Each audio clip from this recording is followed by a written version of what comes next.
সরকার নিজে বলতেছে কি সুষম খাদ্য খাও বাঁচো, সুষম খাদ্য খাও বাঁচো, সুষম খাদ্য খাইতে পারলেই তো বাঁচবো। দাম যেভাবে বেড়ে গেছে বর্তমানে, যেভাবে আমাদের বড় নির্ময়ের মানুষ বেশি বেড়ে যাচ্ছে, মানে কারণ হচ্ছে এখন মাঝারিরা নির্মূলক হয়ে যাচ্ছে, বড় লোকরা মাঝারি হয়ে যাচ্ছে, তাদের এখন সামর্থ্য নাই, কিভাবে থাকবে? কারণ জিনিসের দাম বেড়ে গেছে। এখন চালের কেজি মানে 300 টাকা করে দিচ্ছে, মানে ওগুলো কি ভালো? তেমন ভাবে খাতার দাম, বইয়ের দাম, পেন্সিলের দাম ওগুলো দিন দিন বাড়ে যাচ্ছে। একটা 10 টাকা কলম 12 টাকা করে দেওয়া হচ্ছে, তাতে আমাদের স্টুডেন্টদের লিখতে অসুবিধা হচ্ছে। আমরা কি এগুলা মেনে নিতে পারতেছি? মানে নির্মূলকরা কিভাবে চলবে? কিভাবে চলবে? তারা কিভাবে পড়াশোনা করবে?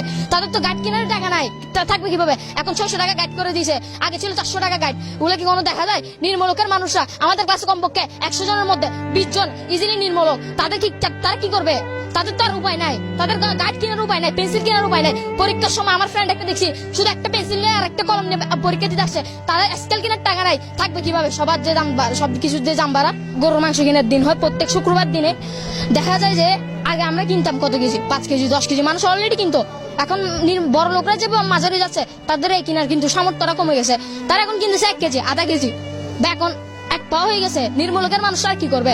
তাদের তো এতটুকু দাম, এতটুকু তাদেরও তো ইচ্ছা হয় কিছু সুষম খাওয়ার, তাদের কি ইচ্ছা হয় না? ব্রয়লার মুরগি তাদের আগে ছিল 80 টাকা, 190 টাকা, বাড়তে 100 টাকা, 115 টাকা, 120 টাকা, বর্তমানে এখন 230 টাকা। ওগুলোকে আমাদের নির্মূলকের মানুষরা খেতে পারতেছে? তাদেরকে প্রতিদিন শাকসবজি খেতে হয়, আমাদের বই তো লেখা আছে সুষম খাদ্যের পাশাপাশি আমাদের খাদ্য খেতে হয়। তাহলে কিভাবে খাবে?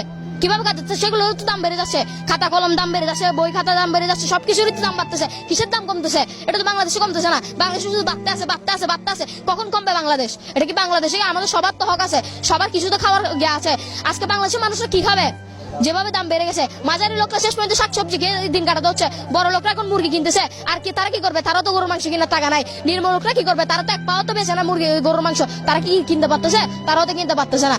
কলা, আপেল ওগুলা খাওয়া প্রতিদিনই বই লেখা আছে, আমাদের নিজের কিছু না, বই তো লেখা আছে আমাদের। যেমন ইংলিশ বইয়ে লেখা আছে ফুড অ্যান্ড নিউট্রিশন, ওগুলোতে ফুড ফর যা আছে সব। এখন বাজারে দেখতে গেলে আগে ছিল 80 টাকা আপেল, এরকমও ছিল 110, 120, 130, 140, কত 220 টাকাও আসছে। এখন কিভাবে হবে? এখন প্রতি কেজি 300 টাকা আপেল, এখন তারা খেতে পারতেছে? কিভাবে খাবে? এখন হচ্ছে সুষম খাদ্য, শুধু শাক শাক শাক শাক শাক, কি খাবে আর? সরকার নিজে বলতেছে কি সুষম খাদ্য খাও বাঁচো, সুষম খাদ্য খাও বাঁচো, সুষম খাদ্য খাইতে পারলেই তো বাঁচবো। দাম যেভাবে বেড়ে গেছে, আমি সরকারের কাছে একটা আবেদন চাই, শুধু পেন্সিল খাতা কলম ওগুলোর দাম কমাই দেয়, আমি সরকারের কাছে একটু আবেদন চাই।